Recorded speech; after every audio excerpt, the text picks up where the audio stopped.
चलिए शुरुआत करते हैं खबर मध्य प्रदेश की और सबसे पहले बात भोपाल के लव जिहाद केस की, जिसमें फंडिंग को लेकर अब सियासत गर्मा चुकी है। दरअसल ये बड़ी खबर है कि राष्ट्रीय महिला आयोग की रिपोर्ट में इस बात का खुलासा हुआ कि इस लव जिहाद में शामिल जो आरोपी हैं उनके महंगे शौक थे और फंडिंग इन्हें होती थी अपने शौक को पूरा करने के लिए, क्योंकि ये सभी आरोपी गरीब घरों से आते थे। राष्ट्रीय महिला आयोग की रिपोर्ट पर ही गरमाई है सियासत। सांसद आलोक शर्मा जिन्होंने बड़ा बयान देते हुए कहा कि लव जिहाद में शामिल लोगों को फंडिंग होती है, महिला आयोग की जांच में खुलासा हुआ। साथ ही ये भी कहा कि देश में लव जिहाद के ट्रेनिंग सेंटर चल रहे हैं। आरोपियों के पास पैसे कहां से आते हैं, इसकी जांच होनी चाहिए। शुरू से कह रहा हूँ, आखिर जो लोग लव जिहाद में लगे इनका घर तो देखिए खाने तक को नहीं है, परंतु इनके पास बड़ी बड़ी गाड़ियाँ कहाँ से आ रही हैं, फंडिंग कहाँ से हो रही है, इनके बैंक अकाउंट की जांच होना चाहिए। मेरा तो ये कहना है देश के कुछ प्रांतों के अंदर जो मुझे जानकारी आ रही है, आने वाले समय तथ्यात्मक रूप से आपके मीडिया को भी बताऊँगा, कहीं ना कहीं देश के कुछ हिस्सों के अंदर इस प्रकार से लव जिहाद के इंस्टीट्यूट चल रहे हैं, प्रशिक्षण केंद्र कर रहे हैं, जिसमें योजनाबद्ध तरीके से कल्लू मियाँ को, फत्तू मियाँ को ट्रेनिंग दी जाती है किस प्रकार से कि हिंदू समाज की बिटियाओं को उस पर वर्क किया जाए, उनको माल ले आया जाए, थिएटर लिया जाए, बड़े बड़े उनको गिफ्ट दिए जाए और उनको लव जिहाद में फंसाकर धर्मांतरण करने का काम किया जाता है। इसकी जांच होना चाहिए। तो महिला आयोग की टीम इस मामले की जांच कर रही है। आयोग ने रिपोर्ट मुख्यमंत्री को सौंपी, लेकिन इस रिपोर्ट में क्या है उस पर एक नजर डाल लीजिए। लव जिहाद के पीछे किसी संगठन का हाथ है, ये इस रिपोर्ट में स्पष्ट कहा गया है। फंडिंग के बड़े नेटवर्क की आशंका भी जाहिर की गई है। आरोपियों की आर्थिक स्थिति बेहद कमजोर है, घर परिवार से बेहद कमजोर है।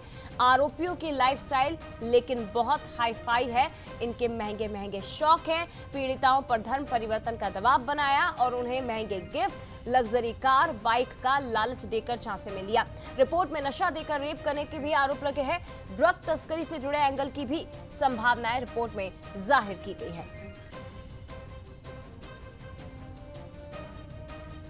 तो भोपाल का ये बहुत चर्चित लव जिहाद का मामला, खबर क्या है इस पर एक नजर जल्दी से डाल लीजिए। रिकॉल आपको करवा देते हैं। भोपाल में कॉलेज की कई छात्राओं के साथ एक विशेष वर्ग के लोगों ने गलत हरकत की, छात्राओं के साथ रेप हुआ। रायसन रोड स्थित प्राइवेट कॉलेज का ये पूरा मामला है। मुस्लिम छात्रों ने एक गिरोह बनाया और उसमें हिंदू छात्राओं को प्रेम जाल में फंसाकर उनके साथ रेप किया गया, उन्हें नशा करवाया गया और उनके वीडियोस तक बना लिए गए। डांस सिखाने के बहाने लड़कियों से दोस्ती की गई। गरीब और हिंदू लड़कियों को ही टारगेट किया जाता था। हाई प्रोफाइल लाइफ का उन्हें सपना दिखाकर झांसे में लिया जाता था।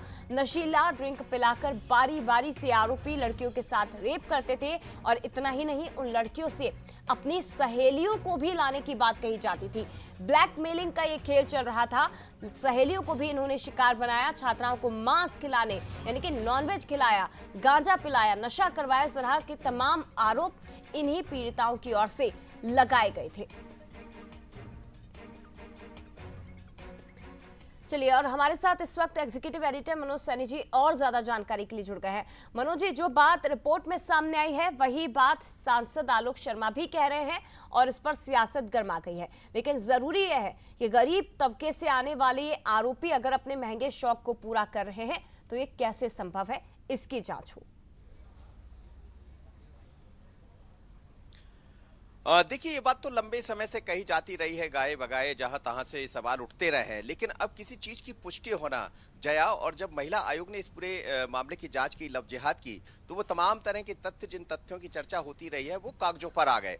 और इसीलिए आलोक शर्मा की हम बात करें, जो सांसद रहे हैं, वो भी ये कहते रहे हैं कि बड़ी फंडिंग होती है, गरीब घरों की ऐसी महिलाएं जो गांव से आती है, छोटे नगरों से आकर शहरों में पहुंचती पढ़ने, लेकिन एक पूरा कॉकस काम करता है। उन्होंने तो यहाँ तक कह दिया कि बाकायदा ट्रेनिंग स्कूल इसके चल रहे हैं, ट्रेनिंग संस्थान इसके चल रहे हैं, जिसमें ट्रेनिंग दी जाती है कैसे हिंदू लड़कियों को अपने साथ लेकर आइए और फिर बाद में उनको अपना शिकार बनाया जाता है।